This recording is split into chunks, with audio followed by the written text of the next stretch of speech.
Congress party అధికారంలోకి వచ్చిన తర్వాత చేరికల పర్వం మాత్రం కొనసాగుతూ ఉంది. ఇప్పటికే అనేక పార్టీలకు సంబంధించిన నేతలు కూడా ఈరోజు కాంగ్రెస్ పార్టీలో జాయిన్ అవుతున్నారు. దీనికి సంబంధించి తెలంగాణ లేబర్ పార్టీ నేత రమేష్ కూడా కాంగ్రెస్ పార్టీలో జాయిన్ అయ్యారు. దీనికి సంబంధించి రమేష్ గారు మనతో ఉన్నారు. సార్ చెప్పండి సార్, మీరు కాంగ్రెస్ పార్టీలో జాయిన్ కావడానికి మెయిన్ కారణం ఏంటి? అసలు కాంగ్రెస్ పార్టీలో తెలంగాణ లేబర్ పార్టీ తెలంగాణ రాష్ట్ర సాధన కోసం పుట్టింది.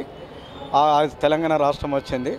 ఇలా తెలంగాణ రాష్ట్రంలో ఒక గత నియంత్రిత ప్రభుత్వాన్ని ఓడించి ఒక ప్రజాప్రభుత్వం వచ్చింది, ప్రజల పాలన వచ్చింది. కాబట్టి 6 గ్యారంటీలు ఏవైతే ఉన్నాయో అవి ప్రజలకు అవసరమైన వాళ్ళ జీవన విధానాన్ని మార్చే విధంగా ఉన్నాయి. కాబట్టి వాటికి ఆకర్షితులమై కాంగ్రెస్ పార్టీలో విలీనం చేసినాం. ఆల్రెడీ ఇప్పుడు పార్లమెంట్ ఎలక్షన్స్ జరగబోతున్నాయి. మీ పాత్ర ఎలా ఉండబోతుంది అసలు పార్టీలో?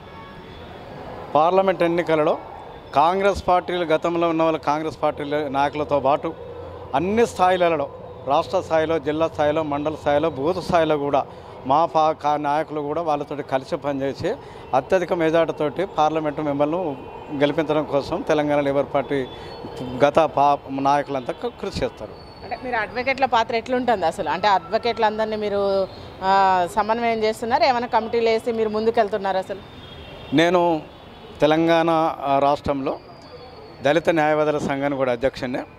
పార్టీ పర్మిషన్ తీసుకొని రాష్ట్రంలో ఉన్నటువంటి అన్ని కోర్టులలో తిరిగి దళిత న్యాయవాదులకు కావలసినటువంటి హక్కులు ఏదైతుందో, అవసరాలు ఏదైతుందో దాని మీద ఒక పర్యటన చేసి అందరినీ కలిపి ఒకరోజు సీఎం గారి ఆధ్వర్యంలో న్యాయవాదులందరితో ఒక మీటింగ్ పెడదామని ప్లాన్ చేస్తున్నాం. అంటే ఆల్రెడీ బీఆర్ఎస్ పార్టీ కూడా తెలంగాణ రాష్ట్రాన్ని మేము తెచ్చాం కాబట్టి ఖచ్చితంగా 17 పార్లమెంట్ స్థానాలకు మేము గెలుస్తామని చెప్పేసి కూడా వాళ్ళు ధీమా వ్యక్తం చేస్తున్నారు. మీరు ఎట్లా చూస్తారు దీన్ని? అసలు బీఆర్ఎస్ పార్టీలు గెలవడం కాదు, పార్లమెంట్ ఎన్నికల తర్వాత పార్టీ ఉండదు. ఎందుకంటే వాళ్ళు పోటీ చేయడానికి ఎవరు ముందుకు వస్తలేరు, ఇంకా గెలిచే అవకాశం లేదు. ఇది fight between Congress and BJP ఉంటుంది. అది థర్డ్ పొజిషన్ కూడా ఉండదు. బీఆర్ఎస్ పార్టీ నియంత్రిత పోకడలకు నిదర్శనము, దొరతనానికి నిదర్శనము. అది ఈ దేశంలో 75 సంవత్సరాల తర్వాత ఏ పార్టీ కూడా పతనం కాలేనంత అతి తక్కువ టైంలో బీఆర్ఎస్ పతనమైంది. బీఆర్ఎస్ పార్టీకి రాష్ట్రంలో ఇంకా మనుగడ లేదు. బీజేపీ కూడా ముందుకెళ్తా ఉంది. మేము 17 స్థానాలు గెలుస్తామని చెప్పేసి కూడా వాళ్ళు కూడా ధీమా వ్యక్తం. కేంద్రంలో వాళ్ళ ప్రభుత్వం ఉంది, రాష్ట్రంలో ఓన్లీ కాంగ్రెసే ఉంది. ఏం చూసి మీరు ఓట్లు వేస్తారు, మోడీని గెలిపించాలని చెప్పేసి కూడా వాళ్ళు కూడా ప్రచారం జరుగుతుంది. అంటే మీ పార్టీ ప్రచారం ఎలా ఉండుతుంది, ఎట్లా చూస్తారు దీన్ని? అసలు ఇలా దేశంలో అత్యంత వ్యతిరేకమైనటువంటి వ్యక్తి దళితులకు, బీసీలకు, ఎస్సీ మైనార్టీలందరూ కూడా మోదీయే ఈ దేశంలో ఉన్నటువంటి మైనార్టీలను కానీ, క్రిస్టియన్స్ని కానీ ఈ దేశంలో అంటరాని వాళ్ళుగా చూస్తున్నాడు. ఆయనకు ఓట్లే పరిస్థితి లేదు. అది మతతత్వ పార్టీ. మతతత్వాన్ని పోషించేవాడు ఎవడు కూడా ఈ దేశంలో మనుగడ సాగించలేడు. ప్రజాస్వామ్యంలో అన్ని వర్గాలు, అన్ని కులాలు, అన్ని జాతుల వర్గాలు ఉన్నవారిది కాదు. అదే కాంగ్రెస్ పార్టీ సెక్యులర్ పార్టీ, అన్ని వర్గాలను ఆదరిస్తుంది. ఖచ్చితంగా ఇక్కడ కాంగ్రెస్ పార్టీ గెలవడానికి అవకాశం ఉంది. అయితే ఇవాళ అమెరికాలో కూడా దాదాపు ఒక 100 ఆర్గనైజేషన్స్ను మోదీకి వ్యతిరేకంగా, హిందూ వ్యవస్థకు వ్యతిరేకంగా ఇవాళనే అమెరికాలో పనిచేస్తున్నారు. ఇవాళ కాంగ్రెస్ పార్టీ ఏదైతే ఉందో కాంగ్రెస్ పార్టీ ప్రజల పాలన చేస్తుంది. బీజేపీ ఈ రాష్ట్రంలో గెలిచే అవకాశం లేదు. బీజేపీ ఒక్క మాట చెప్పాలంటే బీజేపీకి ఈ రాష్ట్రంలో ఉన్నటువంటి మైనార్టీలు ఓట్లేరు, ఈ రాష్ట్రంలో ఉన్నటువంటి ఎస్సీలు ఓట్లేరు, ఈ రాష్ట్రంలో ఉన్నటువంటి గిరిజనులు ఓట్లేరు, ఈ రాష్ట్రంలో ఉన్నటువంటి బీసీలు కూడా ఓట్లేరు. ఎవరన్నా ఎత్తే 1% 2 హిందూ తత్వవాదులు ఓట్లేస్తారేమో తెలియదు.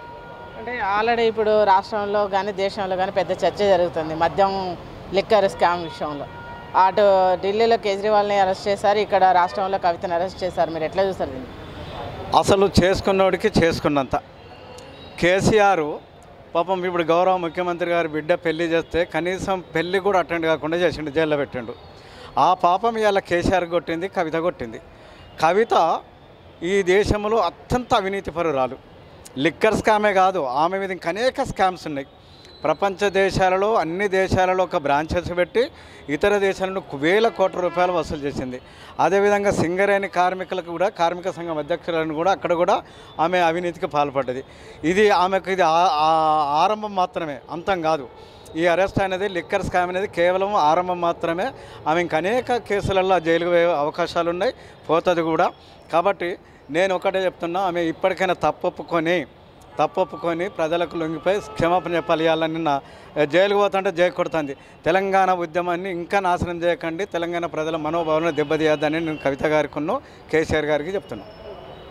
కవిత చేసిన అనేక అవినీతి అక్రమాల వల్లే ఈరోజు కవిత జైలుకి వెళ్ళిందని చెప్పేసి రమేష్ గారు అంటున్నారు. అదేవిధంగా పార్లమెంట్ ఎలక్షన్లో కాంగ్రెస్ పార్టీ 17 స్థానాలు ఖచ్చితంగా గెలిపించి తీరుతామని చెప్పేసి కూడా వాళ్ళు ధీమా వ్యక్తం చేస్తున్నారు.